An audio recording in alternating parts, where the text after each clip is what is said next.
نحمده ونصلي على رسوله الكريم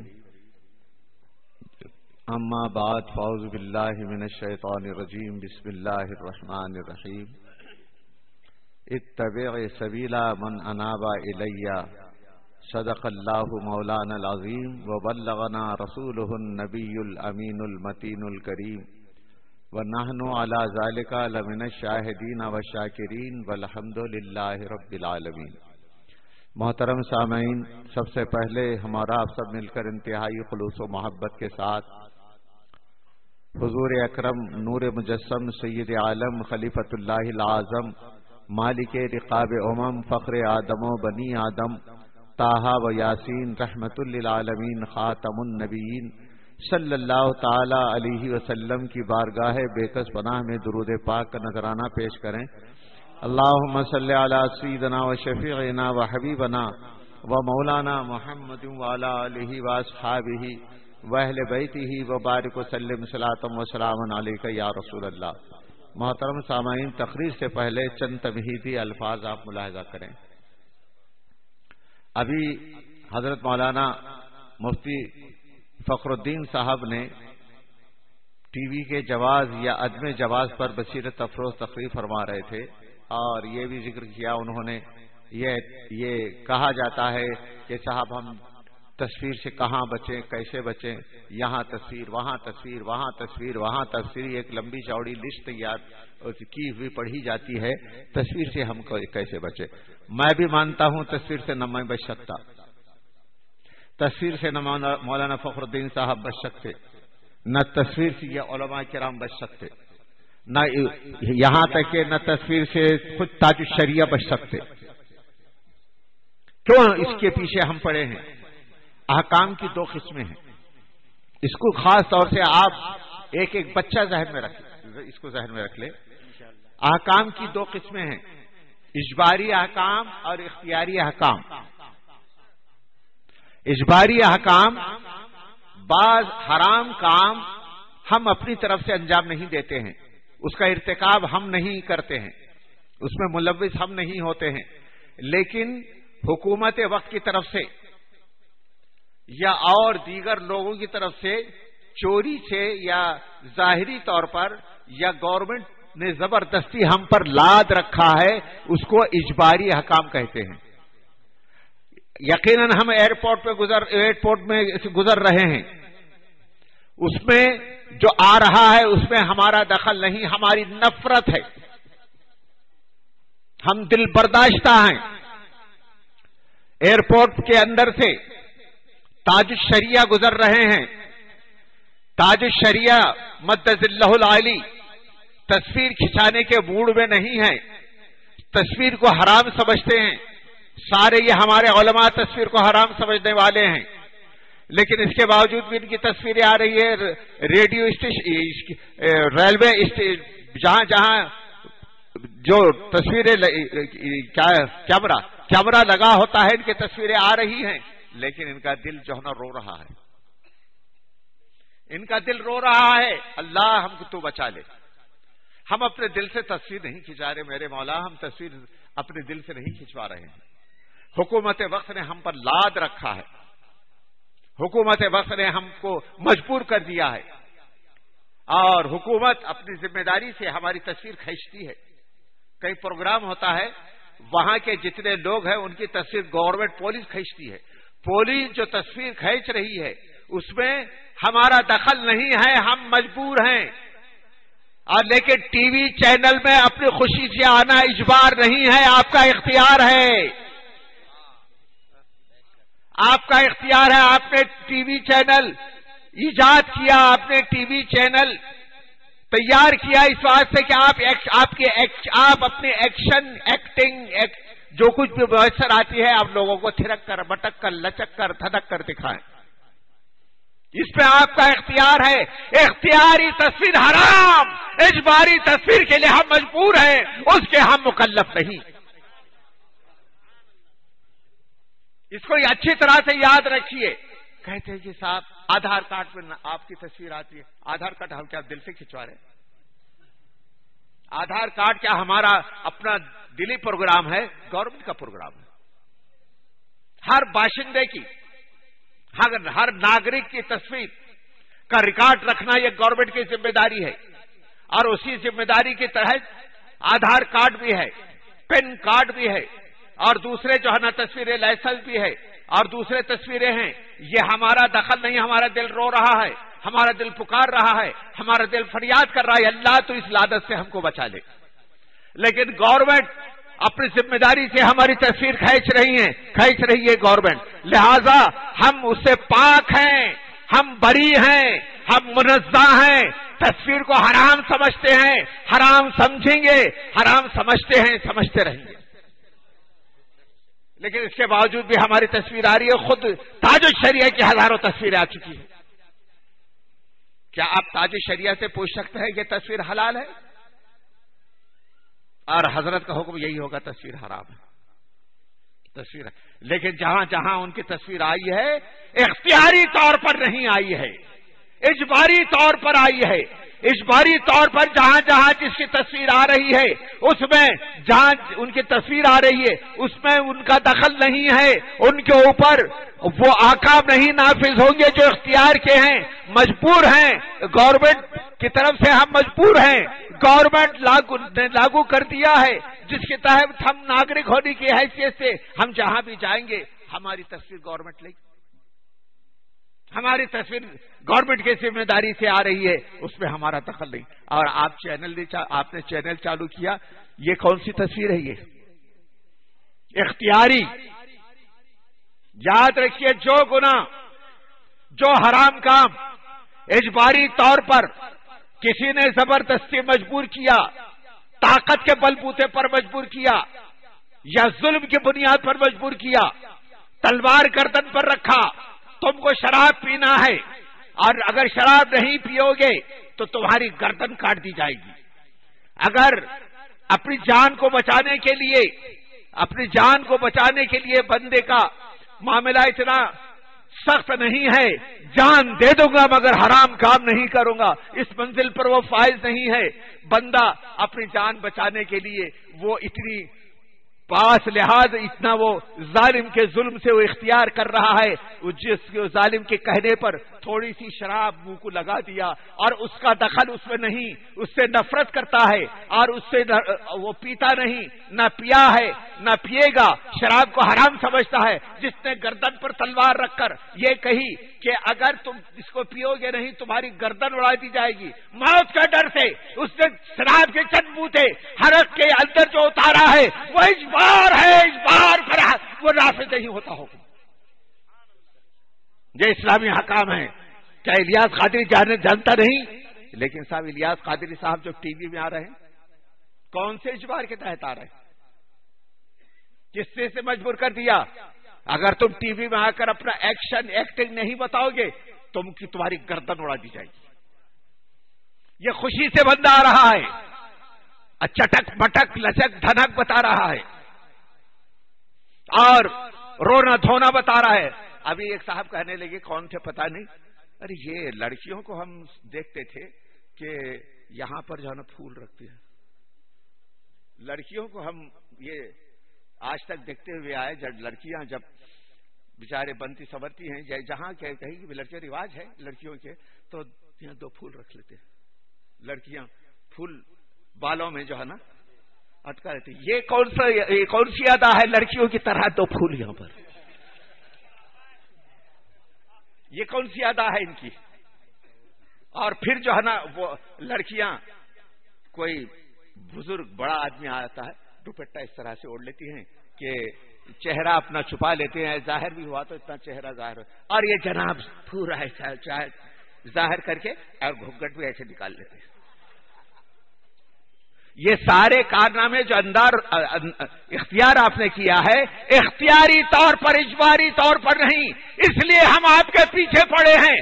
اجباری طور پر اگر آپ کا فوٹو آتا، آپ کے لیے ہم کچھ نہیں کہتے، اختیاری طور پر آ رہا ہے، یہ معاملہ اختیاری طور پر ہے، اس لیے ہم آپ کے اوپر حکم لگائے ہیں، لگاتے رہیں گے، لگایا ہے، لگاتے رہیں گے۔ اظہری صاحب قبلہ نے حکم لگایا ہے اور لگاتے رہیں گے۔ بے شک بے شک حق ہے۔ یہ دو اختیار اور اجبار، دو باتوں کا آپ ذہن میں رکھیے۔ حضرت مفتی، نام کیا آپ کا؟ یہی شریعت کا مسئلہ ہے نا، یہی شریعت کا مسئلہ ہے. اجبار پر جو ہے نا احکام شریعت تو نافذ نہیں ہے. اگر چاہے وہ شراب پی لے، اگرچہ اپنی جان بچانے کے لیے شراب پی لے، اسلامی حکام نافذ نہیں ہے. اور اختیار میں ایک تو ہے اجبار میں شراب کے 2 گھونٹ جو ہے نا منہ میں اتار لینا، اور ہے اختیار سے جو ہے نا شراب پی لینا. حرام کام یہ ہے، اختیاری طور پر جو انجام دے رہا حرام کام، اور اس پر حکم لگے گا شریعت کا جو اجبار کے طور پر حرام کام کا ارتکاب بظاہر اس نے کیا ہے اپنی جان کے ڈر سے، اس پر شریعت کا حکم نہیں نافذ ہوگا. یاد رکھو، ڈراؤ مت ہم کو. کہاں سے بچو گے؟ ایک آتے اسلامی بھائی یہ اسی کا پھرپنڈا کرتے ہیں. ناگپور میں ہمارے بڑے بڑے مفتی عبدالحلیم صاحب بھی ہیں، جو پہلے ایک زمانے میں مفتی عبدالحلیم صاحب کا نام ڈنکی کی چوٹ پر شیر کی طرح مشہور تھا. مناظر اہل سنت کہا جاتا تھا. دلائل اور براہین جب یہ نکال کر بیان کرتے تھے دیوبند کانپتا تھا. اور انہوں نے ان دلائل اور براہین سے ارشاد منہ چھپاتا تھا، طاہر منہ چھپاتا ہوا نظر آتا تھا. اور وہ بھائی ڈھیلے ڈھالے بھائیوں میں مل گئے، دعوتیوں میں مل گئے، سرپرست ہو گئے. اور وہ ارے بابو زندگی بھر ہم نے کچھ نہیں کیا. معاذ اللہ. ایک مرتبہ میں نے کہا کہ مفتی صاحب کیا کہہ رہے ہیں؟ زندگی بھر ہم نے عشق رسول کا جام پلایا، زندگی بھر آپ نے کچھ نہیں کیا. اور وہابیوں سے ٹکر لی، زندگی بھر کو آپ نے کچھ نہیں کیا. مناظرہ آپ نے کیے، زندگی بھر کچھ نہیں کیا. اس وقت آپ کے نام سے جو ہے نا دنیا دیوبندیت لرزتی تھی، کچھ نہیں کیا. اور آج تھوڑے سے ڈھیلے ڈھالے ایسے چٹک بٹک والے بھائیوں میں ہاتھ ہلا کر اور ہاتھ سے ہاتھ چٹکا کر کچھ بولنے کی ایکٹنگ بدل دی. تو صاحب آج دنیا میں جو کام ہو رہا، اللہ اللہ میرا دل باغ باغ ہوتا ہے. حضرات توبہ کیجئے، توبہ. اہل سنت کا دل اس وقت باغ باغ ہوتا تھا جب شیر کی طرح گرجتے تھے، باطل لرزتا تھا، دیوبند منہ چھپاتا تھا، ارشاد بھاگتا ہوا نظر آتا تھا. اور آپ فرمائے کہ کچھ نہیں کیا ہم نے، اس کے رسول کا جام پلایا آپ نے. اور آج یہ ڈھیلا ڈھالا پر جو آیا آپ نے، اور الیاس قادری کے عشق میں، اور الیاس قادری ناراض نہ ہو، اور ہم نے کچھ نہیں کیا. آج دیکھیے نا، اور کس کو ہم نے کچھ، ہم سے مراد پوری جماعت ہوگی. ان کی مراد جو ہے نا، ہم سے مراد پوری جماعت اہل سنت کے علماء ہوتے ہیں. اور علماء اہل سنت نے کیا نہیں کیا، یہ پیدا بھی نہیں ہوئے تھے. اس نے اسلام کو وہاں پہنچایا جہاں پر جو ہے نا انسانیت نظر نہیں آتی تھی. ننگے بھوکے بستے تھے افریقہ کے جنگلوں میں. حضرت مولانا عبدالعلیم صاحب میرٹھی رحمت اللہ تعالی علیہ نے وہاں اسلام کا پیغام پہنچایا جبکہ تم پیدا بھی نہیں تھے. بات حقیقت ہے، اسلام کی خدمت ایسا انجام دی جاتی ہے. تو آج دیکھیے اچھے خاصے نوجوان لڑکوں کے چہرے پر جو ہے نا داڑھی ہے، اور نمازیں ہیں، اور فلاں ہے. اور نے کہا حضرت ٹھیک ہے، پہلے چند نوجوان لڑکوں کے چہروں پر داڑھی نہیں تھی بظاہر، لیکن عشق رسول سینے میں بھرا ہوا تھا. عشق رسول سینے میں بھرا ہوا تھا. جب حق اور ناحق کی بات آتی تھی، وہی نوجوان لڑکے اپنی جان کٹانے کے لیے تیار ہوتے تھے. آج آپ نے ان کو ڈھیلا بنا دیا. کمر دیکھے تو ڈھیلی لچکتی ہوئی، اور ہاتھ دیکھے تو ان کو پہلے ہمارے ہاں انہی کے ساتھی ہیں مولانا فخر الدین صاحب کی. ایک اب نعیم الدین نام سنا ہوگا، مولانا نعیم الدین. پہلے یاسین پہلوان کہتے تھے ظالم کو میں نے جو چھوٹا تھا میں نے یوں کہہ کر تقریر کرنا سکھایا تھا، ایسے کہہ کر. اور اب یہ نہیں کہہ کے تقریر کر رہا میں. پہلے ایسا ٹکر کر تقریر کرتا تھا بولے تو وہاں بھی لرزتے تھے. ارے میں کیا کروں میرے اسلامی بھائیوں، میں کیا کروں اسلامی بھائیوں. بس ہاتھ جو ہے نا یوں ہو گئے، پہلے یوں تھے تو یوں ہو گئے. یہ صدقہ ہے بولے ہری پگڑی والا الیاس قادری کا، جو مردانہ کیفیت تھی دل کے اندر. سنی جو ہوتا ہے مرد ہوتا ہے، اور باطن جو ہوتا ہے نامرد ہوتا ہے. یہ میرا چیلنج ہے. سنی جو ہوتا ہے واقعی مرد ہوتا ہے، باطن سے وہ ٹکرائے. شیر سے وہ ٹکرائے، حق و ناحق کے لیے اپنی گردن کٹانے کے لیے وہ تیار ہو جائے، اور یہ میرے اسلامی بھائیوں جی،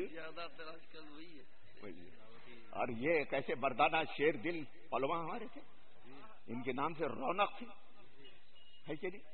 رونق تھے. آج کیا ہو گیا؟ وہ ماحول ڈھیلا ڈھالا ہو گیا، ڈھیلا ڈھالا ہو گیا. اور وہی میں نے بتایا نا، مفتی عبدالعظیم صاحب کے نام سے دیوبند کاپتا تھا آج. اور وہ اسلامی بھائی کیا بہت اللہ، آنکھوں میں آنسو بھی ہے، پتہ نہیں حقیقی آنسو ہے یا کیسا بھی سنی مسلمانوں. آج تک ہم نے کچھ نہیں کیا، بہت کیا لیکن کچھ بھی نہیں کیا، رو بھی رہے، اور اب تک جو کام کیا کچھ نہیں تھا وہ. اور ہم سے مراد کہ ہمارے علماء مراد نہیں ہوں گے کیا؟ سدا تم ذاتی طور پر کہہ رہے ہو، ہم کہہ رہے ہو. ہم سے مراد تمہاری مراد جو ہے نا پوری جماعت اہل سنت کے علماء کے لیے ہے. ہمارے جماعت اہل سنت کے علماء وہ ہیں، اللہ اکبر، پھانسی پر چڑھا دیا گیا، خوشی سے حق کا پیغام سنانے کے لیے پھانسی پر چڑھ گئے، لیکن زبان پر اف آنے نہیں دیا. ہمارے علماء کی وہ جرأت تھی، وہ ہمت تھی. اور آج کیا ہو گیا؟ معاملہ ڈھیلا. بہر صورت چونکہ میرا یہ موضوع نہیں تھا، مولانا فخر الدین صاحب نے بات کہی تھی اس کی جائز اور ناجائز کی، تو میں نے ضمناً دو باتیں میں نے بتائی، اجبار اور اختیار. دو باتوں کا اچھی طرح سے دیکھیے. آپ کے لیے علماء جانتے ہیں، علماء کو بولنا تو کوئی سوال ہی نہیں ہے. آپ لوگوں کے لیے میں بول رہا ہوں، دو لفظ اختیار کیجئے، اجبار اور اختیار. اجبار پر گناہ ہے، اختیار پر گناہ نہیں ہے. اگرچہ حرام کا بظاہر ارتکاب ہو رہا ہے لیکن اس پر گناہ نہیں ہے. اختیار پر گناہ ہے، اجبار پر گناہ نہیں ہے. بس اس کا ہمیشہ کے لیے کوئی اسلامی بھائی ملے ڈھیلا ڈھالا، وہ بولے دیکھو کتنا بچو گے تم ٹی وی کے یہ تصویر سے، دیکھو نا اسٹیشن پر جاؤ گے تو تصویر، اور ایئرپورٹ پر جاؤ گے تو تصویر، اور کیا نام آدھار کارڈ نکالو تو تصویر. تو اس وقت آپ کیا جواب دیں گے؟ رے ظالم ہم کو بہکاتا ہے. ارے وہ اجباری احکام گورنمنٹ کی طرف سے جو لاگو ہو گئے اس پہ ہم گنہگار نہیں، اگرچہ بظاہر ہم حرام کام کے ارتکاب میں ملوث ہوتے ہوئے نظر آ رہے ہیں ہم، لیکن اس پہ گنہگار نہیں. یہ مسئلہ ذہن میں رکھ لیجئے. لیکن اختیار پر گناہ، اختیار پر گناہ ہے. مفتی صاحب بیٹھے تھے تو مسئلہ پوچھ لیجئے، علماء بیٹھے ہیں تو علماء سے پوچھ لیجئے. گناہ جو ہوگا اختیار پر اور اجبار پر گناہ نہیں ہے. یہ ضروری مسائل آپ کے لیے میں نے بتایا، ذہن میں رکھتے. اب اصل موضوع پر میں آ رہا ہوں. کل میں نے بات چھیڑا تھا حضور محدث اعظم ہند رحمۃ اللہ تعالی علیہ کی. ہماری جماعت کے ایک شیرانہ صفت حامل عالم دین تھے حضور محدث اعظم ہند. میں نے کل کہا تھا نا، نگاہ قہر سے دیکھا جدھر اس شیر سنت نے، ملا دی اس دور کے ملا دی خاک اس دور کے حاما کی حامانی.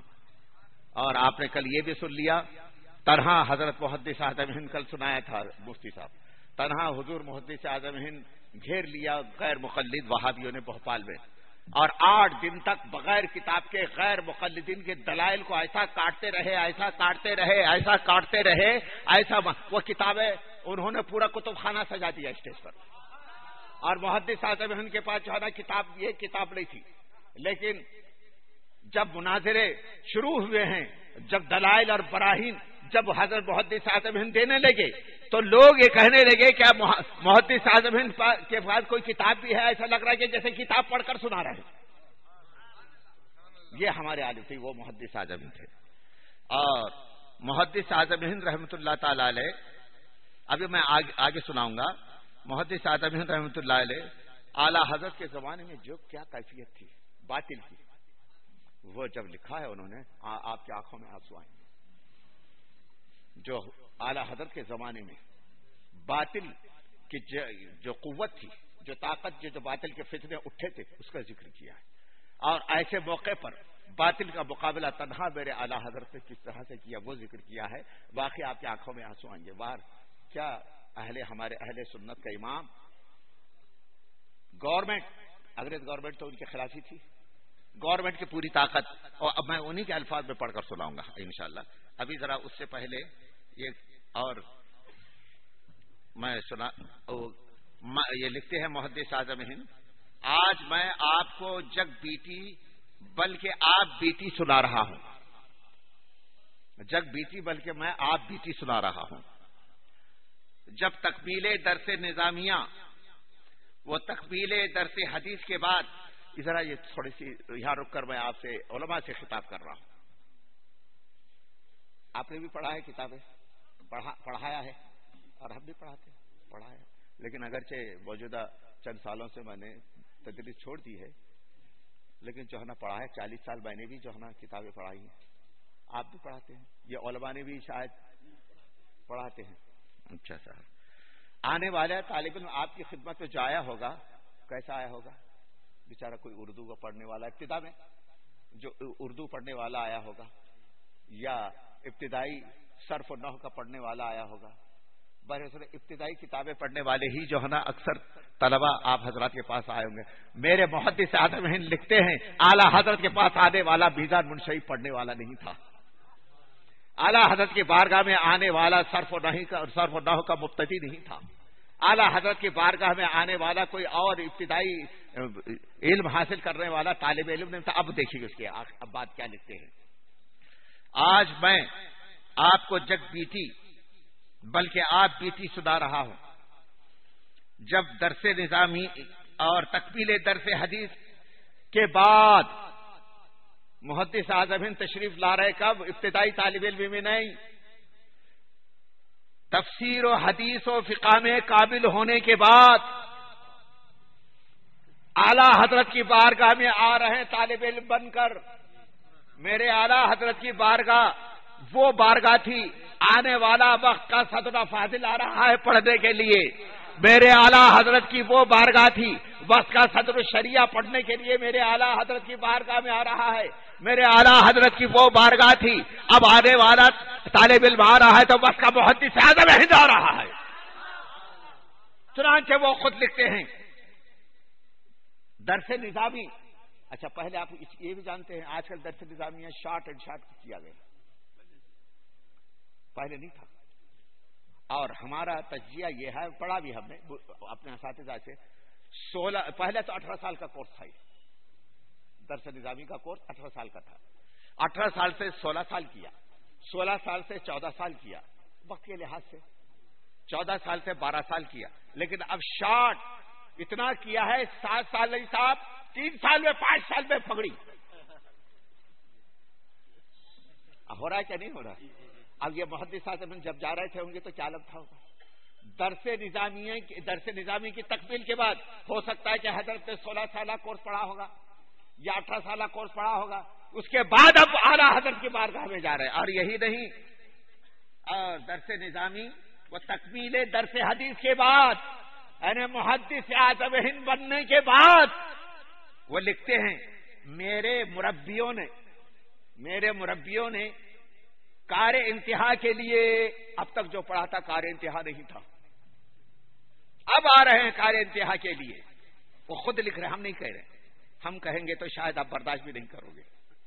اور لکھ رہے ہیں تمہارے والد لکھ رہے ہیں. اب جاؤ ان کے مدار پر سر پھوڑو. آپ نے یہ کیا لکھ دیا؟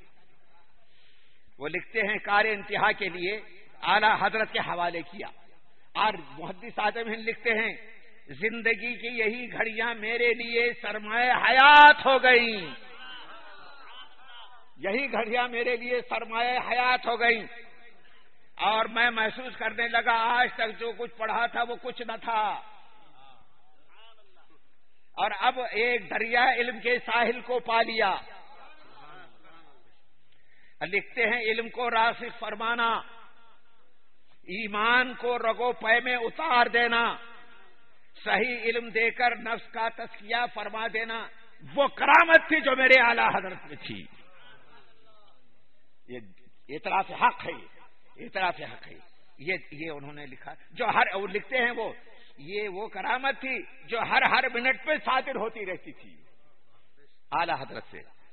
اچھا صاحب یہ ہو گیا, میں نے کل پڑھ دیا تھا اس کے بعد کی عبارت. اب دیکھیے صاحب, اب خاص طور سے میں آپ کو جو سنانے والا ہوں تھوڑا سا, کیونکہ میں مقرر نہیں صاحب, میں مقرر نہیں ہوں, میں درسگاہی ہوں.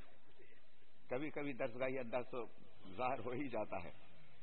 ہم لوگ آپ بھی ہو چاہے ہم یہ کوشش ہی کرتے ہیں کہ طالب علم کے ذہن میں بات راسخ ہو جائے.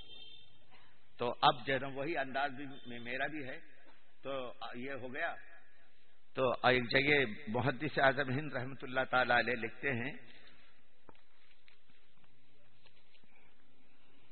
اچھا اب انہوں نے محدث اعظم ہند کو کیسے یہ تو بعد میں زبانی اس کا مفہوم بول رہا ہوں. حضرت محدث اعظم ہند لکھتے ہیں میں لکھنؤ میں 8 سال رہ چکا تھا, یعنی علم دنیاوی علم حاصل کرنے کے لیے 8 سالہ دور میرا لکھنؤ میں گزرا ہے. اور اس وقت میری لکھنوی ادا, میری لکھنوی باتیں, میری لکھنوی تہذیب اس کی میرے اندر سماعت کر گئی تھی. تو میں جمعے کے دن جیسا ایک تو شہزادے اور دوسرا لکھنوی تہذیب آ رہے وقت, آخر وقت میں آ رہے, میں جاتا تھا چپکے سے جو ہے نا آخر وقت میں آ کر کسی صف پہ, آخر صفوں میں سے کسی صف پہ جا کر اور نیت باندھتا تھا امام صاحب کے ساتھ کھڑے ہو کر جمعے کی نماز ادا کر لیتا تھا. اعلیٰ حضرت نے مجھے کس طرح سے اٹھایا وہ دیکھیے, اس کا مفہوم میں بتا رہا ہوں.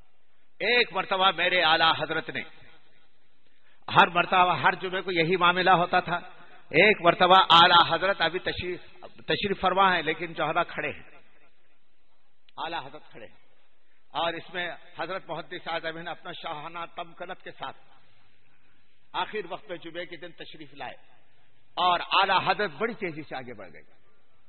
اور جب اعلیٰ حضرت ہر صف کو چیرتے ہوئے جب آگے بڑھے, سب لوگ حیرت, آج اعلیٰ حضرت کو کیا ہو گیا کہ الٹا دروازے کی طرف جو ہے صفوں کو چیرتے ہوئے جا رہے ہیں. تو جانے کے بعد محدث اعظم داخل ہو رہے ہیں تو وہ فرماتے ہیں کہ شہزادے, اور وہیں پر آخر صف پہ ایک طرف بیٹھ گئے. وہ فرماتے ہیں اعلیٰ حضرت یہ اس واقعے کو دیکھنے کے بعد میرے آنکھوں میں آنسو آ گئے. وہ خود محدث اعظم کہتے ہیں کہ شہزادے یہ تمہارا مقام نہیں ہے, تمہارا مقام وہ ہے. آگے چلیے, چلیے میرے ساتھ, پکڑا ہاتھ, چلیے میرے ساتھ, چلیے میرے ساتھ, چلیے میرے ساتھ, لا کر مجھ کو اس مجمع میں ہاتھ پکڑ کر کہا یہ شہزادہ ہے, یہ شہزادہ. اب میں اپنی لکھنوی تہذیب کو لے کر پان کی دکان پر جانا چاہتا ہوں, السلام علیکم. چائے پینے کے لیے ہوٹل میں جانا چاہتا ہوں, السلام علیکم. بازار گھومنا چاہتا ہوں, السلام علیکم. چاروں طرف دیکھیے سلام کی آواز, اور تعظیم سے سب کھڑے ہو رہے ہیں, تعظیم سے سب کھڑے. میرے اعلیٰ حضرت وہ خود لکھتے ہیں مجھ کو کہاں تھا, مجھ کو کہاں پہنچا دیا. کیا تربیت کا انداز ہے, خود لکھتے ہیں. وہ اس کا مفہوم میں نے بیان کیا. اب یہ دیکھیے جب اس کو پڑھنے کے بعد میرے اعلیٰ حضرت کا مقام عرفان کتنا اونچا تھا. میں مقام عرفان ہی کہتا ہوں. محدث اعظم کو اٹھایا تو اپنے مقام عرفان یا مقام علم سے بھی اٹھایا, مقام عرفان سے بھی جانچا پرکھا اور ان کو اٹھایا. اور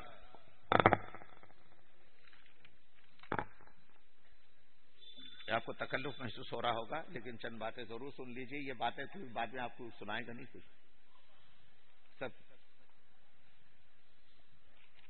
اب یہ سنیے, اب یہ اس علماء خاص طور سے اس کو سنیں. حضرت محدث اعظم ہند جو ہے نا فرماتے ہیں, سنیے ذرا اچھے دلچسپی سے سنیے. اب ذرا اعلیٰ حضرت کے چند شہکار بلاتا ہوں. یہی زمانہ تھا جب شہکار اعلیٰ حضرت کے تذکرہ فرما رہے ہیں تو لکھتے ہیں یہی زمانہ تھا وہابیت جنم لے رہی تھی. جیسا کہ دستور ہے تحریک باطل اپنے ابتدائی دور میں باوجود تخالف کے تیزی سے آگے بڑھتی رہتی ہے. ہر جگہ یہی ہوتا ہے. تو ابھی کچھ اور پھر تھوڑی دیر کے بعد مکر گئے. میرا مطلب ایسا نہیں, ایسا ابھی بعد میں پھر کچھ اس کے خلاف کچھ کہا, اس کے خلاف کچھ کہا, اس کے خلاف کچھ کہا. صراط مستقیم میں کسی چیز کو بزرگوں کا ارشاد بتایا, تقویت الایمان میں کسی کو بدعت اور ضلالت لکھ دیا, لکھ مارا, لکھا اس میں لکھ مارا. اور ایک نے کچھ کہا, دوسرے نے کچھ کہا. مولوی رشید احمد گنگوہی نے اپنے کو آقا تقی سمجھ کر فتویٰ دے دیا. آقا تقی کے باغ میں کوے کو حلال کر دیا اور کوا کھانے کو کارے ثواب قرار دیا. بکرے کے کپورے کو ہضم کرنے لگے. دیوالی میں بتوں کے چڑھاوے کے تحفے قبول کرنے لگے. یہ اعلیٰ حضرت کے زمانے میں فتنوں کا ذکر کر رہے ہیں. اب ان سب کے خلاف اعلی حضرت کو کام کرنا، کتنی بڑی روحانی قوت تھی اعلی حضرت میں. اچھا صاحب قبول کرنے لگے. اس طرح تحلیل ما حرم اللہ کا سلسلہ چل پڑا. تو دوسری طرف سارے آیان فرقے نے میلاد شریف کی شیرنی، آستان جات اولیاء کے چڑھاوے، محرم کی سبیل، 12ویں شریف اور 11ویں شریف کے تبرکات کے لیے نجس حرام کا فتویٰ دے دیا. کفری پلاؤ کی بکواس کو شروع کر دی. یعنی تحریم ما احل اللہ کا سلسلہ بھی قائم ہو گیا. مسئلہ توحید کے آڑ میں یہ اسپرٹ پیدا کی گئی کہ انبیاء اور اولیاء کو عام بشر سے بالا تر جاننا ہی شرک ہے. یہ تحریک شروع کر دی گئی. اگر مواحد ہو تو انبیاء اور اولیاء سے الگ ہو جاؤ، ان کا تذکرہ بھی نہ کرو. اگر تھانوی جی کی بولی میں پھنس جاؤ تو لحاظ رہے تعریف ایسی کرو جو بشریت آر سے بلد نہ ہو، بلکہ جہاں تک ہو سکے ایسی بولی بولو جس سے لوگ سمجھ لے. بشریت بھی بڑی چیز ہے. انبیاء اولیاء بشریت سے ان کو کم سے کم تر یاد کرو. معاذ اللہ. اس کے بعد قدرتی طور پر جب اعمال متعلق عقائد اہل سنت کو برا بھلا کہنے کا دور آیا تو عقائد پر براہ راست جارحانہ حملے شروع کر دیے. اعلان کیا گیا کلام الہی میں جھوٹ کا دخل ہو سکتا ہے. معاذ اللہ. کلام الہی میں جھوٹ کا دخل ہو سکتا ہے. اللہ تعالیٰ کو سچا یہ سمجھ کر نہ کہو وہ ہر عیب سے پاک ہے اور جھوٹ اس کے کلام میں محال ہے، بلکہ اللہ تعالیٰ کو پاک اور بے عیب کہنے کی مجبوری آن پڑے تو سمجھ لو کہو. عادتاً اگر جھوٹ نہیں بولتا لیکن اگر بولے تو اس میں کوئی حرج نہیں. یہ وہ دور تھا جو کتنا واقعی میرے اعلی حضرت کا دور کتنا سخت دور تھا. اور کون بیان کر رہے ہیں؟ حضور محدث اعظم. تو مر کر مٹی میں مل گئے والا عقیدہ دیا جانے لگا اور ان کا مرتبہ عند اللہ چوڑے چمار یا اس سے زیادہ گاؤں کی چودھری جیسا بتایا جانے لگا. ایک بولا علم رسول پاک کے اندر کوئی شان تخصیص نہ تھی اور ان کو اگر غیب کا علم تھا تو کوئی بڑی بات نہ تھی. ایسا علم غیب، وہی عبارت گندی عبارت، اس کو میں نہیں پڑھوں گا. ہمارے فرقے کے عالم عزازل کے علم کو دیکھو، رسول کے علم سے کتنا بڑا ہوا ہے. معاذ اللہ. اگر رسول کے لیے وفور علم کو مانو گے تو مشرک ہو جاؤ گے. ایک ان کے ادارے یا بانی نے پیمائش کی امتی کو نبی سے بڑھا دیا. یہ پورا سلسلہ پورا پیر نیچر تک جو ہے پورے فتنے گن ڈالے جو اتنے اوراق بھرے. یہ پورا وہ کتنے بڑے ہوں گے. ایسے میں لکھتے ہیں. اب آخر میں محدث اعظم ہند لکھتے ہیں اللہ اکبر. یہ اللہ کا میں زبانی جو ہے نا میں بول رہا ہوں، یہ اللہ کا ہم پر احسان تھا. اللہ کا احسان ہم پر ہوا. تو ہم اہل سنت کے عقیدے کی حفاظت کے لیے بریلی سے ہمارے امام اعلی حضرت امام احمد رضا کو پیدا فرمایا. سب کی زبانوں کو پکڑ کر گدھی سے اکھاڑا. اس میں لکھا یہی لکھا اس کا مفہوم ہے. اور وہ اعلی حضرت کی خدمات گنایا ہے. اعلی حضرت کی خدمات گناتے وہ یہاں تک لکھتے ہیں. پھر وہ اسماعیل دہلوی پر اعلی حضرت کا فتویٰ جو وہ محتاط فتویٰ ہے اس کا بھی ذکر کیا ہے اور بڑا لمبا چوڑا کا ہے نا. تو اب لکھتے ہیں اعلی حضرت. اب یہ فتنوں کا ذکر کیا. اب آخر میں لکھتے ہیں میرے استاد ان کے محدث اعظم کے استاد تو حضرت وسیع احمد صاحب محدث صورتی تھے. حدیث میں علم حدیث میں محدث وسیع احمد صاحب محدث صورتی رحمۃ اللہ علیہ لکھتے ہیں میرے استاد فن حدیث میرے استاد فن حدیث کے امام کو حضرت مولانا فضل الرحمان صاحب گنج مراد آبادی سے بیعت تھی. اگر دیکھیے ادھر دیکھیے بھیا ادھر دیکھیے. آپ باتیں کرو گے تو کیا سنا رہا بھیا؟ نہیں تو لاؤڈ اسپیکر پر آجا سنا لاؤڈ اسپیکر پہ کیا سنا رہا. میرے استاد فن حدیث کے استاد حضرت محدث صورتی رحمت اللہ تعالی علیہ کو بیعت حضرت مولانا فضل الرحمان صاحب گنج مراد آبادی سے تھی. مگر حضرت کی زبان پر پیر و مرشد کا ذکر میرے سامنے کبھی نہیں آیا. محدث صاحب کے منہ پر اپنے پیر کی تعریف اور توصیہ، یعنی حضرت محدث سورتی رحمت اللہ علیہ کے منہ پر کبھی اپنے پیر کی تعریف اور توصیح کرتے ہوئے میں نے کبھی نہیں دیکھا، یعنی مولانا فضل الرحمان صاحب گنج مراد آبادی کی. اور وہ لکھتے ہیں میرے سامنے کبھی نہ آیا. اور اعلی حضرت رحمت اللہ علیہ کے بکثرت تذکرے محویت کے ساتھ فرماتے رہتے تھے. حضرت محدث سورتی رحمت اللہ علیہ اعلی حضرت کے تذکرے محویت کے ساتھ لکھتے، وہ محویت کے ساتھ. محویت کا وہ عالم ہوتا ہے کہ عالم وجد میں ہوتا ہے آدمی، عالم وجد میں جھوم جاتا ہے، جھوم کر جو ہے نا وہ محویت کے عالم میں سناتا ہے. اور محدث اعظم بتاتے ہیں اپنے پیر و مرشد کا تذکرہ تو نہیں آتا تھا، میں نے سنا نہیں، محدث صاحب فرماتے ہیں، لیکن اعلیٰ حضرت کا جب ذکر آتا محبیت کے ساتھ فرماتے تھے. میں اس وقت تک بریلی حاضر نہ ہوا تھا. اس انداز کو دیکھ کر میں نے ایک دن عرض کیا، آپ سے آپ کے پیر و مرشد کا تذکرہ نہیں سنتا.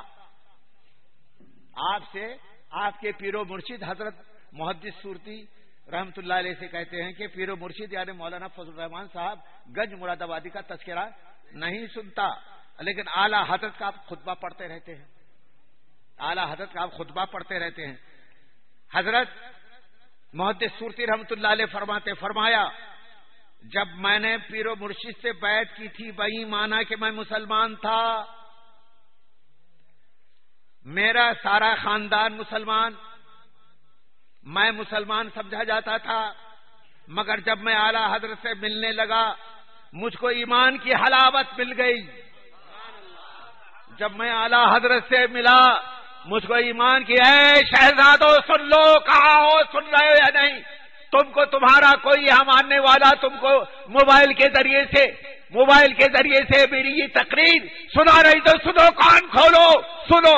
تمہارے والد کے اندر کتنا بڑا جذبہ تھا میرے اعلیٰ حضرت کو ماننے کا، وہ فقدان ہے تمہارے اندر. ہاں ضرور اعلیٰ حضرت کی تم تعریف کرتے ہو، اعلیٰ حضرت کی تعریف تم کرتے ہو، اس لیے کہ اعلیٰ حضرت نام ہے سکہ رائج الوقت کا. تمہارا تذکرہ سکہ رائج الوقت کے طور پر یہ پیٹ پاپی پیٹ کے لیے. اعلیٰ حضرت کا تذکرہ نہ کریں کوئی نذرانہ نہ دے گا، اعلیٰ حضرت کا تذکرہ نہ دیں، تذکرہ نہ کریں کوئی تم کو پوچھے گا نہیں. لیکن میرے محدث اعظم نے اعلیٰ حضرت کا تذکرہ کیا خلوص کے بنیاد پر، صداقت کے بنیاد پر، ایمان کی انتہائی علوی مرتبت کے بنیاد پر. سن لو اچھی طرح سے. اس وقت تک میں بریلی حاضر نہ ہوا تھا. اس انداز کو دیکھ کر میں نے ایک دن عرض کیا، آپ سے اور آپ کے پیر و مرشد کا تذکرہ نہیں سنتا، اعلیٰ حضرت کا خطبہ پڑھتے رہتے ہیں. فرمایا میں نے پیر و مرشد سے بیعت بہی مانا کی تھی کہ میں مسلمان تھا، میرا سارا خاندان مسلمان اور میرا پورا گھرانہ مسلمان سمجھا جاتا تھا. اور مگر جب اعلیٰ حضرت سے ملنے لگا مجھ کو ایمان کی حلاوت مل گئی. میرا اب ایمان رسمی نہیں، اب میرا ایمان رسمی نہیں بلکہ بعون ہی تبارک و تعالی حقیقی ہو گیا.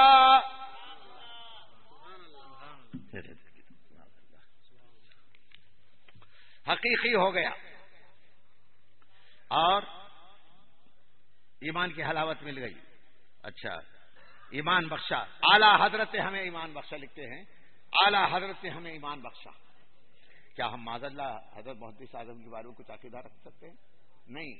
یہ جو کچھ فرمایا ہے اپنے ایمان کی یعنی ایمان وہ پختگی ملی. اب کوئی شک ہونے نہیں لگا کہ صاحب ہمارا وجود بھی اب خطرے میں پڑ سکتا ہے. بحمدہ تبارک و تعالی ہم اتنے مضبوط ایمان والے ہو گئے، اب کوئی میرے ایمان میں شک کر نہیں سکتا، نہ میرے خاندان کے ایمان کے بارے میں شک کر سکتا ہے، اس لیے کہ میرا تعلق اعلیٰ حضرت سے ہو گیا. اچھا، اب میرا ایمان رسمی نہیں بلکہ بیعون ہی تبارک و تعالی حقیقی ہو گیا. جس نے حقیقی ایمان بخشا اس کی یاد سے اپنے دل کو تسکین دیتا رہتا ہوں. حضرت بہت ہی صورتی، جس کی یاد سے تسکین. حضرت کا انداز بیان اس وقت چشم پرنم، وہ کہنے لگے حضرت محدث صورتی رحمت اللہ تعالی علیہ کا بیان اس وقت جو ہے نا پرنم آنکھیں تھیں، حضرت محدث صورتی کی آنکھیں پورنم تھی حضرت، اور پورنم آنکھوں سے یہ تذکرہ فرما، کتنا بڑا مرتبہ میرے اعلیٰ حضرت کا رہا ہوگا. اور تذکرہ کرنے والے محدث اعظم اپنے استاد کے بارے میں یہ لکھ رہے ہیں. اچھا صاحب، اب ایک جگہ اعلیٰ حضرت یہ لکھتے ہیں جس کے بارے میں ان کو برداشت نہیں ہے، جن کے بارے میں اچھا وہ خود لکھتے ہیں، ہم کو پہلے فتنوں کا ذکر کیا یہاں سے. ارے بھیا ذرا جانے تو لائٹ، جانے تو لائٹ تو گئی مگر میری زبان تو چل رہی ہے، میں سنا رہا ہوں، سنیے. ہم کو اور ہمارے ساتھ سارے عرب و عجم کو اعتراف ہے، یا حضرت شیخ محقق مولانا شاہ عبدالحق محدث دہلوی، اے شہزادو، چاہے وہ قاضی جی ہوں یا شیخ جی، اس عبارت کو ہضم کر لو تو میں تم کو بہت بڑا مجاہد مانوں گا. اگر اعتراض کیا تو ہم سمجھیں گے کہ ابھی تمہارے ایمان میں کمزوری ہے. اتنا راسخ ایمان جیسا تمہارے والد کا تھا ابھی پیدا نہیں ہوا تمہارے اندر. وہ فرماتے ہیں ہمارے ساتھ اعلیٰ حضرت کا یہ محدث صاحب کا انداز تو دیکھیے ذرا. ہم کو اور ہمارے ساتھ سارے عرب و عجم کو اعتراف ہے، یا حضرت شیخ محقق اب شاہ مولانا شاہ عبدالحق محدث دہلوی، یا حضرت مولانا بحر العلوم فرنگی محلی، یا پھر اعلیٰ حضرت کی زبان و قدم کا یہ حال دیکھا. مولا تعالیٰ نے ان کو اپنی حفاظت میں لے لیا. اللہ تعالیٰ جس کو اپنی حفاظت میں لے لیے، اللہ تبارک و تعالیٰ جس کی حفاظت فرمائے. ارے وہ گناہوں میں معصوم تو نہیں کہہ سکتے عقیدے کی بنیاد پر، لیکن ہم یہ عقیدہ یہ انداز پر ہمیں مجبور کر رہا ہے. اگر اجازت ہوتی تو ہم اعلیٰ حضرت کو معصوم کہتے، شریعت نے اجازت دی ہوتی تو ہم ضرور معصوم کہتے. لیکن محدث اعظم نے اشارہ دے دیا. اگر اللہ تبارک و تعالی، اگر یہ صاحب علم تھے محدث اعظم، یہ عقیدہ ہمارا یہی ہے نا، انبیاء علیہ السلام یا ملائکہ کے علاوہ کوئی معصوم نہیں. لیکن صحابہ کرام محفوظ تو ہیں، محفوظ ہیں. اہل بیت اطہار محفوظ ہے. ان کو جو لکھا جاتا ہے صحابہ کرام اولیاء کرام کے بارے میں لکھتے ہیں، یا شیخ محقق عبدالحق محدث دہلوی یا علامہ فرنگی محلی، یا پھر اعلیٰ حضرت کو، اعلیٰ حضرت کی زبان و قلم کا یہ حال دیکھا کہ مولا تعالیٰ نے حفاظت پہ دے دی. معصوم تو نہیں ہے جس کے ہر وقت اللہ تبارک و تعالیٰ حفاظت فرمائے. ارے وہ گناہوں میں کیا مبتلا ہو سکتا ہے؟ ان کا اٹھنا اللہ تبارک تعالیٰ کی حفاظت میں، ان کا بیٹھنا اللہ تبارک تعالیٰ نے حفاظت فرمایا، ان کے چلنے کی اللہ تبارک تعالیٰ نے حفاظت فرمایا، ان کی زندگی کی اعلیٰ حضرت نے حفاظت فرمایا، اور ان کی تمام کارے بیماری کی حفاظت اللہ تعالیٰ نے کہا. یقیناً میرے اعلیٰ حضرت معصوم تو نہیں تھے عقیدے کی بنیاد پر، مگر وجدان کے طور پر ہم یہ کہنے کے لیے مجبور ہے محدث اعظم ان کی زبان میں کہ اعلیٰ حضرت معصوم تو نہیں تھے لیکن محفوظ تو ضرور تھے. اور محفوظ بھی ایسے مقام پر تھے اللہ تعالیٰ نے جن کی ہر وقت حفاظت فرمایا. شاہ عبدالحق صاحب محدث دہلوی، علامہ فرنگی محلی، اعلیٰ حضرت کی حفاظت اللہ تبارک تعالیٰ نے زندگی بھر ان کی حفاظت فرمایا. آج جب اللہ تعالیٰ نے حفاظت فرما لیا، اور عمر شریف کتنی تھی؟ 67 سال. یہی ہے نا اعلیٰ حضرت کی مولانا فخر الدین صاحب، 67 سال. 67 سال کے اندر وہ کارہائے نمایاں. میں جب یہاں پر آتا ہوں، اب اگر وجدان پر میں تقریر کروں گا نا تو شاید رات گزر جائے. حقیقت حال پر میں بول رہا ہوں. اعلیٰ حضرت کی 67 سال کی عمر، 67 سال کی عمر میں تصنیف و تالیف کا کام 8 سال کی عمر سے. مفتی صاحب یہی ہے نا کہ 8 سال کی عمر شریف سے، جس کی ہدایت نو کے عربی نے شرح فرمایا، اور وہاں سے لے کر وصایا شریف کے مرتب کروانے تک، وصال شریف سے کچھ منٹ پہلے 5 یا 10 منٹ پہلے تک تصنیف و تالیف کا سلسلہ جاری رہا. علماء فرماتے ہیں اس درمیان میں اعلیٰ حضرت 1300 کتابوں کے مصنف تھے. کیا اعلیٰ حضرت کے لیے ضروری زندگی کے امور انجام نہیں دیا ہوگا جو انسان کے بشری تقاضے کے تحت ہوتے ہیں؟ سونا ہے، اٹھنا ہے، چلنا پھرنا، سفر، حضر وغیرہ وغیرہ.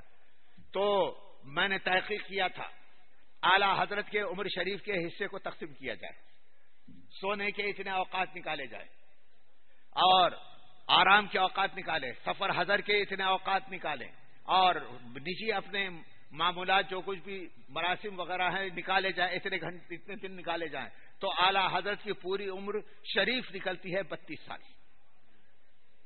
اور 32 سال میں میرے اعلی حضرت 1300 کتابوں کے مصنف، 1300 کتابوں کو 32 سال کی عمر کو مہینے میں سال میں بدل دیجئے، سال کو مہینے میں بدل دیجئے، مہینے کو ہفتے میں بدل دیجئے، ہفتے کو دن میں بدل دیجئے، ہر 10 منٹ پہ اعلی حضرت کتاب کے مصنف نظر آتے ہیں۔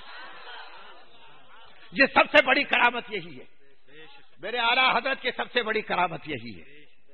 اور عمر بھی کتنی پائی تھی؟ 67 سال۔ اور اگر میرا جہاں تک خیال ہے دوسرا 150 سال بھی عمر پاتا تو یہ کام انجام نہیں دے سکتا۔ 67 سال کی عمر شریف پہ اعلی حضرت ایک کام انجام دیا، یہ ہے حفاظت میں لے لیا۔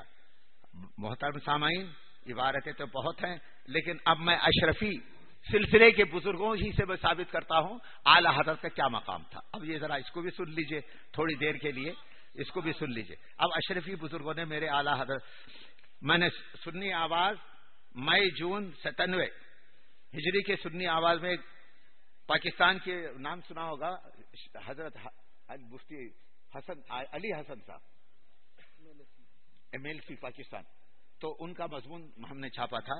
انہوں نے عنوان بھی ہے سیدنا اعلی حضرت بریلوی سلسلے اشرفیہ کے اکابر علماء اور مشائخ کی نظر میں، کاشف اسرار نجدیت مجاہد اہل سنت مولانا محمد حسن علی صاحب رضوی بریلوی MLC پاکستان۔ اور وہ تفصیل تو بڑی کچھ لکھے، صرف بزرگوں کے تاثرات میں پڑھ رہا ہوں۔ تاج دارے کی چوچا شریف، اگر ہے ہمت شہزادوں اس کو بھی برداشت کر لو، اب تم کو برداشت ہی کرنا ہے پیارے، سوائے اب برداشت کرنے کے کوئی چارہ نہیں۔ ہم ننھے منھے اچکتے بچوں کی تقریروں پر توجہ نہیں دیتے ہیں، یہ تو پھدکنے کا زمانہ ہے پیارے، یہ تو ان کے پھدکنے کا زمانہ ہے۔ اور حالات نے ان کو اتنا مجبور کر دیا ہے۔ یہ وہ دور بھی میرے کو یاد ہے، وہ دور بھی یاد ہے جماعت نوری کے جلسے ہوتے تھے تو وہ خود جماعت نوری والے ناگپور میں کہتے تھے غازی ملت صاحب کی تقریر کروانے کے لیے ہم کو 4-4 5-5 سال پاپڑ بیلنے پڑتے تھے، 4-4 5-5 سال پاپڑ بیلنے پڑتے تھے، تب کہیں جا کر 2 دن یا 3 دن کا وقت ہم کو ملتا تھا۔ وہ خود بولتے تھے ایک وقت کے پرائم منسٹر سے ملنا آسان رہتا تھا لیکن غازی جی سے ملنا آسان کام نہیں تھا، وہ دور تھا۔ لیکن آج ان کی حالت تو دیکھو، گھر گھر جا رہے ہیں، گھر گھر لشکر لے کر جا رہے ہیں، اگر وہ پوچھے نہ پوچھے گھر پہ وارد ہو رہے ہیں، اور مانے نہ مانے گھر پہ یہ خود چل کر جا رہے ہیں۔ کہاں وہ تمہارا دور کہ 4-4 سال 5-5 سال تمہاری تقریر کروانے کے لیے نمبر لگے رہتے تھے؟ اعلی حضرت کی بار اور اعلی حضرت کی تم پر پھٹکار ایسی پڑی کہ تم در در گھر گھر در در قریا قریا دیہات دیہات جانے پر مجبور ہو گئے۔ اب بھی مان لو، اب بھی وقت ہے میرے اعلی حضرت کو حقیقی طور پر جیسے تمہارے دادا نے یا تمہارے والد ماجد نے مانا تھا ویسے مان لو، پھر تمہارے چرچے ہوں گے، تمہارا قلقلہ ہوگا، تمہارا چرچا ہوگا، دھوم مچ جائے گی، گھر گھر جانے کی تم کو نوبت نہیں آئے گی۔ حضرت اشرفی میاں صاحب رحمت اللہ تعالی علیہ لکھتے ہیں، امام اہل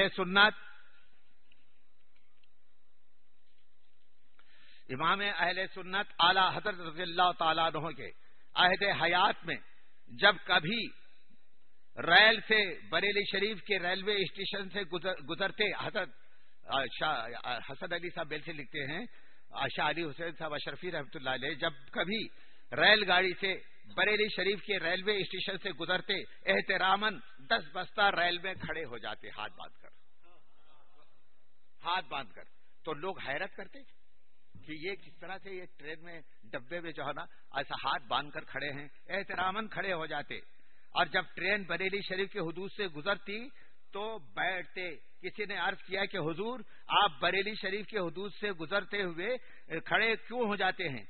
سیدنا شاہ علی حسین اشرفی رحمت اللہ تعالی علیہ نے فرمایا، جب ایک نائب رسول اپنی قبر میں آل رسول کے تعظیم کے لیے کھڑا ہوا ہے، تو آل رسول کیوں نہ نائب رسول کی تعظیم کے لیے یہاں کھڑا ہو جاتا. یہ تھا روحانی تعلق, یہ تھا دونوں میں روحانی تعلق. کیا اس کو ہضم کر پاؤ گے؟ اگر تمہارا یعنی تمہاری معدے کی قوت مضبوط ہے تو ہضم کر لو, ہمت ہے تو ہضم کر لو. اور سید محمد اشرفی جیلانی, میں نے تو ان کا بہت سارا پڑھ کر سنا لیا, لیکن یہ بھی لکھ رہے ہیں, ان کا بھی سن لیجئے. وہی واقعہ لکھ رہے ہیں کہ میرے حضور شیخ المشائخ سیدنا علی حسین اشرفی میاں قدس سرہ العزیز وضو فرما رہے تھے. محدث اعظم لکھ رہے ہیں میرے شیخ شاہ علی حسین اشرفی میاں رحمت اللہ تعالی علیہ وضو فرما رہے تھے. ایک بارگی رونے لگے اور یہ بات کسی کے سمجھ میں نہ آئی. آگے بڑھا تو فرمایا, بیٹا میں فرشتوں کے کاندھے پر قطب الارشاد یعنی بریکٹ میں میں نے لکھا ہے, یہ میرے الفاظ ہیں, انہوں نے صرف قطب الارشاد کہا, بریکٹ میں میں نے اضافہ کیا ہے اتنا کہ یعنی قطب الارشاد سے مراد امام اہل سنت اعلی حضرت بریلوی. قطب الارشاد کا جنازہ دیکھ کر رو پڑا ہوں. جب چند گھنٹے بعد بریلی سے اعلی حضرت کے وصال کا تار ملا تو ہمارے گھر میں کوہرام پڑ گیا. یہ تھے روحانی تعلق. اور یہ بھی فرمایا شاہ علی حسین اشرفی میاں رحمت اللہ تعالی, یہ بھی تمہارے لیے چیلنج کے طور پر میں پیش کر رہا ہوں, ہے ہمت اس کو بھی اٹھا لو. میرا مسلک شریعت اور طریقت میں وہی ہے جو حضور پرنور اعلی حضرت مولانا شاہ احمد. تو مسلک پر بڑا چڑھتے ہو رہا, یہ کیا مسلک اعلی حضرت ہے؟ مسلک اعلی حضرت کیا چیز ہے ذرا اس کو بھی برداشت کر لو. جب حضور پرنور, میرا مسلک شریعت اور طریقت دونوں میں وہی ہے جو حضور پرنور, وہ بھی حضور بھی سادے نہیں, حضور پرنور. اعلی حضرت مولانا شاہ احمد رضا خان صاحب بریلوی رضی اللہ تعالیٰ عنہ کا ہے. میرے مسلک پر مضبوطی سے قائم رہنے کے لیے سیدنا اعلی حضرت رحمت اللہ علیہ کی تصانیف کا مطالعہ ضرور مطالعہ کرو اپنے اولاد کو, اور اپنے ماننے والوں کی وصیت فرما رہے ہیں. اور میرے والد ماجد کا بھی ذکر کیا ہے, اور وہ شاہ حسن علی صاحب میلفی والے لکھتے ہیں سیدنا مخدوم سید شاہ چندہ حسین اشرفی رائے چوری. اب میرے والد کے الفاظ, چونکہ وہ بھی اشرفی تھے میرے والد. ہم لوگ اچھا ہمارے بارے میں بھی سن لیجیے, ہم اشرفی ہیں لیکن کچھوچا کے واسطے سے نہیں, قطعی کچھوچے کے واسطے سے نہیں. میرے جد اعلیٰ حضرت قطب رائچور رحمۃ اللہ علیہ براہ راست خلیفہ ہے حضرت مخدوم سمنانی, مخدوم سید شاہ اشرف جہانگیر سمنانی.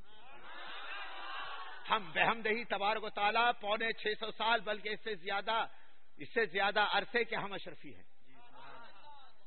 اشرفیت کا درد جتنا میرے دل میں ہوگا, تم تاجر ہو, تاجر سے دکھاتے ہو, اتنا درد میرے علاوہ کس کے دل میں ہوگا. اور میرے والد کے الفاظ سنیے, مجدد اسلام کی ذات پورے علماء اور پوری صدی میں ممتاز ہوتی ہے. اس لیے اہل ایمان سیدنا امام احمد رضا بریلوی قدس سرہ کے نام اور وجود کو خدا اور رسول کا خدا اور رسول کی عظیم الشان نعمت سمجھے. جو علماء و مشائخ آپ کی ذات سے بغض رکھیں وہ بد مذہب ہیں. راقب الحروف حضرت قطب رائچور سیدنا احمد شمس عالم حسین قدس سرہ المتوفا 892 ہجری کے 92 ہجری کے واسطے سے حضرت سید شاہ اشرف جہانگیر سمنانی کچھوچوی رحمت اللہ تعالی علیہ کے واسطے سے ان کے روضے کا سجدہ نشین ہے اور اشرفی ہے, اور اعلان کرتا ہے جو سید اور اہل خاندان سید یہ ہو یا اعلی حضرت کے خود اہل خاندان ہو, لیکن اعلی حضرت سیدنا امام احمد رضا کے قریب ہوا اور اس صدی اور اس مجدد اسلام کے ہر ارشاد کو حکم العالم المطاع وما علینا الا الاتباع تسلیم کیا, اس نے لا دینی فتنوں سے اپنے آپ کو محفوظ رکھ لیا اور اس نسبت اور وابستگی کے ذریعے نجات حاصل کر لی. اور یہ آپ کی عقیدت اور محبت اور 14ویں صدی اور 15ویں صدی کے لیے بیار سنیت ہے. میرے والد لکھتے ہیں آپ کی ذات 14ویں صدی اور 15ویں صدی کے لیے بیار سنیت ہے. اور پھر محدث اعظم کے مخصوص مضامین اور ان کے ارشادات لکھا ہے. اور شاہ احمد اشرف میاں رحمۃ اللہ تعالی علیہ، محدث اعظم ان کے خسر شاہ علی حسین اشرفی میاں رحمۃ اللہ علیہ کے بڑے صاحبزادے، اور ان کے صاحبزادے حضرت مختار اشرف صاحب سجادہ نشین سرکار کلام، وہ لکھتے ہیں سیدنا شاہ علی حسین اشرفی کے چوچوی رحمۃ اللہ علیہ کے فرزند دلبند حضرت سیدنا اعلیٰ حضرت بریلوی کے تلمیذ اور خلیفہ ہیں۔ اہل سنت قدس الروح نے اعلیٰ حضرت نے ان کے متعلق فرمایا، نظم ہے نا اپنے شاگردوں اور خلفاء کی نظم اعلیٰ حضرت نے لکھی ہے، تو اس میں شاہ احمد اشرف رحمۃ اللہ علیہ کے لیے فرمایا ہے، احمد اشرف حمد و شرف لے، احمد اشرف حمد و شرف لے، اس سے ذلت، وہابیوں کی طرف اشارہ ہے، اس سے ذلت پاتے یہ ہیں، یعنی وہابی۔ حضرت سیدنا شاہ احمد اشرف کے چوچوی رحمۃ اللہ علیہ کو سیدنا امام اہل سنت اعلیٰ حضرت فاضل بریلوی قدس سرہ سے ایسی عقیدت و محبت تھی کہ اپنے عظیم المرتبت فرزند گرامی کا نام بھی امام اہل سنت سے رکھوایا۔ جب سیدنا مختار اشرف صاحب سجادہ نشین سرکار کلام پیدا ہوئے، نام رکھوانے کے لیے احمد اشرف صاحب اعلیٰ حضرت کے بارگاہ میں پہنچے، اور شہزادہ حضور اشرفی میاں سیدنا احمد اشرف صاحب المتوفا 1332 ہجری بریلی شریف اعلیٰ حضرت قدس سرہ کی خدمت میں حاضر و عرض کی، آپ کو پوتے کی ولادت مبارک ہو، حضور کوئی تاریخی نام رکھ دیں، دعا فرما دیں۔ سیدنا اعلیٰ حضرت رحمۃ اللہ علیہ نے برچستہ فرمایا، ان کے نانا جان مختار کون و مقام بھی تو ہیں صلی اللہ علیہ وسلم، یعنی اس جملے میں ان کا نام بھی آ گیا، لہذا فقیر بچے کا نام محمد مختار رکھتا ہے۔ اور دیکھیے سن ولادت بھی شاید اس میں ہوگا، سن ولادت بھی اس میں ہوگا۔ اور آگے لکھتے ہیں، جب بحساب ابجد آدھا شمار کیے تو پورے 1333 نکل آئے، یہی آپ کا سن ولادت نکل آیا۔ ایک سیکنڈ کے بعد اعلیٰ حضرت نے فرمایا، حضرت مخدوم اشرف جہانگیر سمنانی قدس سرہ الربانی سے اس خاندان کی نسبت بھی تو ہے، اور اس بنا پر آپ کا نام احمد اشرف ہے، ان کے والد ماجد اعلیٰ حضرت کے شاگرد، آپ کا نام احمد اشرف بھی تو ہے، لہذا فقیر محمد مختار اشرف اور اضافہ کرتا ہے۔ اور اعلیٰ حضرت فرماتے ہیں، اس جملے سے دیکھ لیجئے سن عیسوی بھی نکل آئے گا۔ کیا حضرت کا علم تھا، ادھر ایک ایک جملہ فرماتے جا رہے ہیں اور علمی نکات بیان ہوتے جا رہے ہیں، اور نکل آئے گا۔ پورا نام محمد مختار اشرف پڑ گیا، ہجری اور عیسوی اعتبار سے تاریخی ہے۔ انہی بزرگ سیدنا احمد اشرف صاحب رحمۃ اللہ علیہ، جو اشرف خلف گرامی سیدنا حضور اشرفی میاں قدس سرہما نے اپنے بھانجے اور ابو المحامد سید محمد صاحب کے چوچوی کو شرف تلمذ اور تحصیل علم افتاء کے لیے بریلی شریف حاضر کیا۔ یہ بہت سارے اشرفی بزرگوں کا معاملہ ہے۔ بہر صورت اب بریلی ہمارا مرکز ہے، بریلی ہمارا مرکز ہے۔ اچھا، میں علماء سے مخاطب ہوں، آج کل یہ کہا جاتا ہے اعلیٰ حضرت کے زمانے میں، یہ کون لکھا ہے، ابھی شائع ہوا ہے، یہ مفتی مطیع الرحمان صاحب لکھتے ہیں، یقیناً بریلی ہمارا مرکز رہا اعلیٰ حضرت کے زمانے میں، بریلی ہمارا مرکز رہا مفتی اعظم ان کے زمانے میں، اب مرکز ہے۔ اگرچہ میں حضرت شاہ علامہ اختر رضا خان صاحب کو علم میں جتنے بریلی شریف کے شہزادے ہیں ان سب میں زیادہ علم والا سمجھتا ہوں، لیکن مرکز نہیں مانتا۔ میں نے ابھی رسالہ سنی آواز میرے بچے کے پاس ہے، پڑھ لیجیے آپ لوگ، میں نے اسی پر جو ہے تحریر کیا۔ مرکز کو تم نے کیا مانا، کیسے سمجھا؟ مرکز کیا ہوتا ہے؟ اگرچہ وہ ذات کی طرف مخصوص ہو کر جو ہونا مرکز کہلاتا ہے، لیکن مرکز جب تک وہ مرکز ایک نظریہ قائم ہوتا ہے، ایک نظریہ حیات مجدد دیتا ہے۔ حضرت امام اعظم ابو حنیفہ کو آج تک ہم مرکز مانتے ہیں، ان کی ذات کو، اگرچہ گزرے ہوئے کتنا زمانہ گزر گیا، بہت سارا زمانہ گزر گیا، اور ان کے خلفاء، شاگردوں کے شاگرد، پھر شاگردوں کے شاگرد، پھر علماء، مشائخ وغیرہ، آج تک سبوں نے امام اعظم ابو حنیفہ رحمۃ اللہ علیہ مرکز، جو نظریہ، جو اصول، جو ضابطہ دین کے تحفظ کے لیے امام اعظم نے قائم کیا وہ مرکز ہے جو رہتی دنیا تک قائم رہے گا. ایسی اعلی حضرت نے جو عقیدہ، جو دین کی حفاظت کے لیے اصول مرتب فرمایا، جو ضابطۂ حیات مکمل کیا، تردید باطل کے لیے جو اصول مرتب کیے، یہ اصل میں یہ مرکز ہے. جب تک یہ باقی ہے بریلی ہمارا مرکز رہے گا. چاہے اظہری صاحب زندہ رہیں یا دنیا سے تشریف لے جائیں، خدا نہ خاصہ سارے بریلی کے شہزادے اس دنیا سے نکل جائیں، لیکن بریلی ہمارا مرکز ہے، بریلی ہمارا مرکز رہے گا. برابر ہے. آج تک امام اعظم ہمارے مرکز ہے. کیا امام اعظم نے کیا دیا؟ لیکن ایک نظر حیات دیا. وہ نظریہ حیات جب تک باقی رہے گا. امام اعظم ابو حنیفہ ہمارے مرکز ہیں.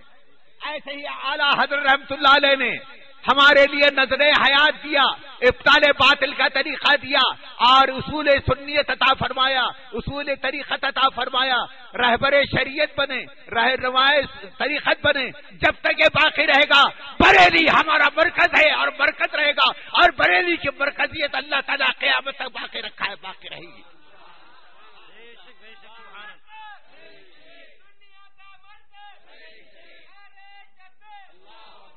یہ میں نے خاص علماء کے لیے میں نے کہا. بات صحیح ہے، بات بالکل ہمارا مرکز ہے. کہ اظہری صاحب چلے جائیں دنیا سے تو مرکز رہے گا. بریلی کے خدا نہ خاصہ بریلی کے تمام شہزادے بیک وقت جو ہے نا دنیا سے تشریف لے جائیں، کیا مرکزیت ختم ہو جائے گی؟ بریلی ہمارا مرکز ہے، ہمارا مرکز رہے گا. یہی اس پر میں اپنی تقریر کو اگرچہ طویل ہو گئی آپ لوگوں سے جدائی لیتا ہوں. اللہ کرے پھر ایک مرتبہ ملاقات ہو جائے اور جو بھی مجھ سے بن پڑ سکتا ہے میں اعلیٰ حضرت رحمت اللہ علیہ کے مسلک کی ترویج و اشاعت کرتا ہوں. یہی میری زندگی ہے، یہی اصول زندگی ہے، اور اسی پر ہمارے اللہ تعالی ہم کو موت عطا فرمائے. وما علینا الا البلاغ.